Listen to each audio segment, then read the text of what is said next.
বাড়ি কোথায়? তুমি বাংলাদেশ থেকে এসছো, তুমি জিহাদি। একটা জিহাদি, তুমি বাংলাদেশের রোহিঙ্গা। তুমি বাড়ি কোথায়? তুমি বাংলাদেশ থেকে এসছো, তুমি জিহাদি। কোথায় তোমার বাড়ি? কোথায়? যে বলছে বোলপুর শান্তি নিকেতন থেকে এসে, কে এখানে পাঠিয়ে তোমাকে? কে পাঠিয়েছে? কেন? কে? কোন মোমেন্টে করতে চাই না? বলো। একটা জিহাদি, তুমি বাংলাদেশের রোহিঙ্গা। তুমি একটাই। নাম উঠেছে এসআইআরে। দেশের নির্বাচন কমিশন শিলমোহর দিয়েছে তিনি ভারতেরই ভোটার, কিন্তু বিজেপি প্রার্থী তা মানতে নারাজ। যেহেতু তিনি সংখ্যালঘু, তাই তিনি নাকি রোহিঙ্গা। কর্মী সমর্থকদের নিয়ে রাস্তার পাশে বসা এক দরিদ্র মুরগিওয়ালাকে দোকান ছাড়া করলেন ডোমজুড়ের বিজেপি প্রার্থী গোবিন্দ হাজরা, আর যাকে কেন্দ্র করে এখন খড়গহস্ত তৃণমূল। আজ সকালে ঘটনাটি ঘটেছে হাওড়ার ডোমজুর বিধানসভার জগদীশপুরে। আরো একবার দেখাবো সেই ভিডিও।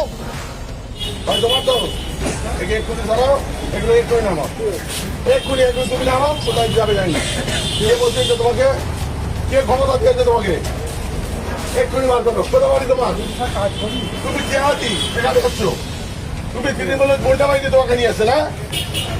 একদম এখানে বেরিয়ে যাও, সবাই না।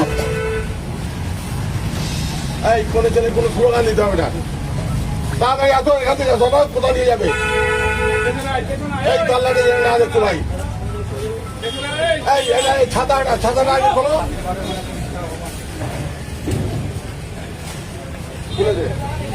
খবরটি নিবেদন করছে পাকিজা এন্টারপ্রাইজ এবং পাকিজা কনস্ট্রাকশন। স্বপ্ন আপনার, গর্ব আমরা। 1 নম্বর মৌখালি, জগাছা, হাওড়া। বিশদে জানতে যোগাযোগ করুন নিচের স্ক্রিনে দেওয়া নম্বরে। আমাদের ছেলে কে আছে, একটু ওকে সাহায্য করো। সেই রাস্তা ওই পারে বসে দিয়ে আসো, ওই পাশে যাও। ধরো তুমি এখানে এসছো, তোমাকে বলতে হবে। হাঁটা রেখে দিয়ে যেত।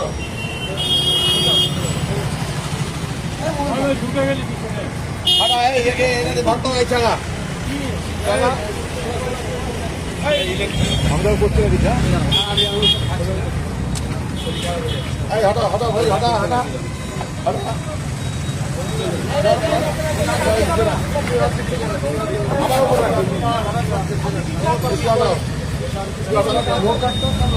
আমি ও লোক আমার ধরছে, তুমি আগে ধরো। এই কাজটা খোলো, এটা খোলো আগে। আমার বাড়ি কোথায়? তুমি বাংলাদেশ থেকে এসছো, তুমি জিহাদি। কোথায় তোমার বাড়ি? কোথায়? কে বলছে বোলপুর শান্তি নিকেতন থেকে এসে, কে এখানে পাঠিয়ে তোমাকে? কে পাঠিয়েছে? কেন? কে?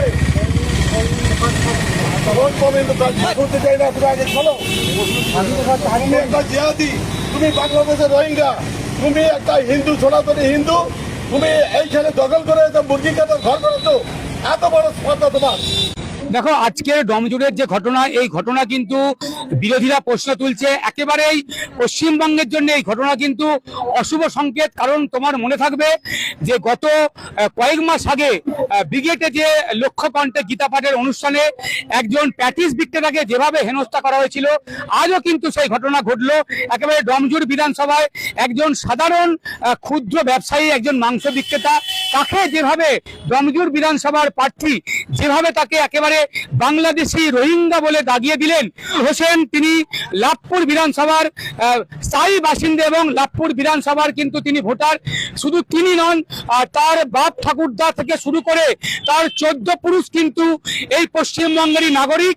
এবং তিনি ডোমজুড়ের জগদীশপুরে কিন্তু একটি মাংসের দোকান খুলেছিলেন। গোবিন্দ হাজরা তিনি কিন্তু একেবারে তার দলবল নিয়ে একেবারে বিজেপির পতাকা হাতে সেই যে টুটুল হোসেন, সেই টুটুল হোসেনের দিকে তেড়ে আসে এবং তার যে মাংসের দোকান, মুরগির যে খাঁচা, সেই খাঁচা কিন্তু তিনি সরিয়ে দেন এবং তিনি একাধিকবার টুটুল হোসেনকে একেবারে বাংলাদেশি রোহিঙ্গা বলে কিন্তু আক্রমণ করেন।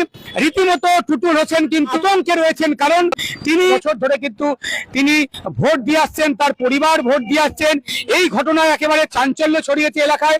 ডোমজুড় বিধানসভার বিজেপি প্রার্থী গোবিন্দ হাজরা তিনি কিন্তু তিনি দাবি করছেন যে গত 2021 সালে যখন রাজীব বন্দ্যোপাধ্যায় প্রাক্তন বিধায়ক ডমজুড়ের তিনি যখন তার হাত ধরে তৃণমূল ছেড়ে বিজেপিতে যোগদান করেন, ঠিক সেই সময় তৃণমূল তার বাড়িটি দখল করে এবং ভাঙচুর করে। আর আজ কিন্তু তিনি পুনরুদ্ধারে নামেন এবং তিনি সেখানে গিয়ে তালা ভাঙেন। এরপর তার বাড়ির সামনে টুটুল হোসেন, যিনি বোলপুরের বাসিন্দা, যিনি বর্তমানে এখানে হাওড়াতে বসবাস করেন, তিনি দীর্ঘদিন তিনি একটি মাংসের দোকান খুলে সংসার চালাচ্ছিলেন। আজ কিন্তু রীতিমতো তাকে তেড়ে যান এবং তাকে বাংলাদেশি জেহাদি বলে আক্রমণ করেন। আমার যতদিন ধরেন জ্ঞান হয়েছে, আমি যতদিন ভোটার হয়েছি ততদিন আমি ভোট দিচ্ছি এখানে।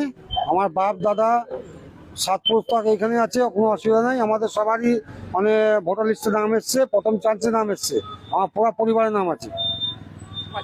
আমাদের লাভপুর বিধানসভা, আমাদের হচ্ছে বিপ্লুটুকুরি অঞ্চল আমাদের ওখানে সব আছে। আমাদের গ্রামের নাম হচ্ছে মান্দারি। আর আপনি এখানে কতদিনের ব্যবসায়ী? এটা আমার মুরগি লাইনে আমি অনেক দিন আছে। এটা একটু তো ভয় লাগবে। উনি দল বল নিয়ে এসেছিলেন, অনেক লোকজন এসেছিল, পুলিশ প্রশাসন ছিল, আমাকে সরে দিয়েছে, আমি সরে গেলাম, আমি কিছু বলিনি। উনি যা বলেছে তাতে আমি দোকান সরিয়ে নিয়ে রাস্তাতে নামিয়ে দিয়েছে। আমি এখানে কোনো আপাতত এখানে আছি। বলছি আপনার ভয় করছে তো এইভাবে, আপনি ভারতের নাগরিক কিন্তু আপনাকে রোহিঙ্গা বাংলাদেশি বলছে? হ্যাঁ, উনি ওইটাই বললো যে তুমি বাইরে থেকে এসছো, রোহিঙ্গা বাংলাদেশি, হ্যাঁ এই পুলিশকে ডাক, এটা ধরিয়ে দে, এটা তুলে দে, এইসব বলছিল উনি। একটু তো আমি বাইরে থেকে এসেছি, আমার এখানে লাভপুর থানা বাড়ি, হয়তো লাগবে। উনি যেভাবে ইয়ে করলো, থ্রেট করলো আমাকে, আমি জায়গাতে ছিলাম না, রাস্তাতে ছিলাম, ওখান থেকে উনি সরিয়ে দিল। বিজেপি গরিবদের শত্রু। এর আগেও আপনারা দেখেছেন কলকাতাতে একটা প্যাটিস বিক্রেতাকে কিভাবে ওরা অত্যাচার করেছে। তার জন্য আমাদের সেনাপতি যেভাবে প্রতিবাদ করেছে, নেত্রী মমতা বন্দ্যোপাধ্যায় প্রতিবাদ করেছে।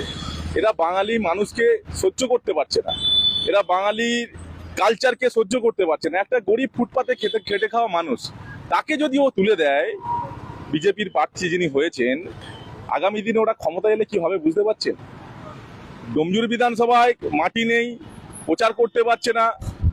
যিনি আমাদের প্রার্থী হয়েছে সর্বভারতীয় তৃণমূল কংগ্রেসের প্রার্থী শ্রী তাপস মাইতি, তাকে দেখে উনি ভয় পেয়েছে, তাই উনি দিশাহীন, কি করবে খুঁজে পাচ্ছে না। প্রচারের আলোয় আসার জন্য এসব করে বেড়াচ্ছে। এই নির্বাচন কমিশন এই রোহিঙ্গা ধরার জন্য এসআইআর করেছে, কিন্তু আজ পর্যন্ত একটা রোহিঙ্গা বাংলাতে পেল না।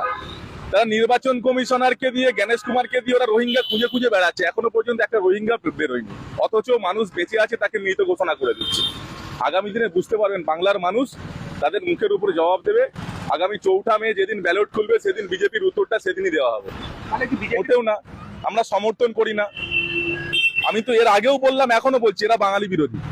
এরা যদি ক্ষমতায় আসে, প্রথম বাঙালির কালচারকে এরা তুলে দেবে। বাঙালিকে, বাঙালির কালচার, বাঙালির খাদ্য এরা সহ্য করতে পারছে না, তাই এরা এইসব করে বেড়াচ্ছে।